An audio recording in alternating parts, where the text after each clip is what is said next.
ইসরায়েলের সঙ্গে বাণিজ্য সম্পর্ক পুরোপুরি শেষ করল তুরস্ক। ইউক্রেন রাশিয়া যুদ্ধ বিশ্ব অর্থনীতিতে বড় প্রভাব ফেলেছে। তার উপর ইরান ইসরায়েল যুদ্ধে জড়ালে আরেকটি সংকটে পড়বে বিশ্ব। ইরান ইসরায়েল উত্তেজনা বিশ্বকে নতুন করে ভাবিয়ে তুলেছে। তাই পশ্চিমা রাষ্ট্রগুলো চায় না আরেকটি যুদ্ধ দেখুক বিশ্ববাসী। তাই ইসরায়েলকে শান্ত থাকতে বলেছে যুক্তরাষ্ট্রসহ পশ্চিমারা। তারপরেও ইসরায়েলকে আটকাতে পারেনি আমেরিকা ও ইউরোপের দেশগুলো।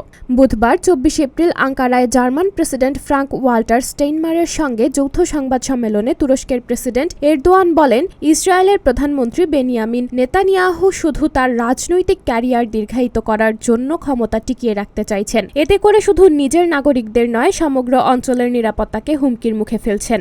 এরদোয়ান আরও বলেন, তুরস্ক এখন থেকে আর ইসরায়েলের সঙ্গে ঘনিষ্ঠ সম্পর্ক বজায় রাখবে না। সেই অধ্যায় পুরোপুরি শেষ।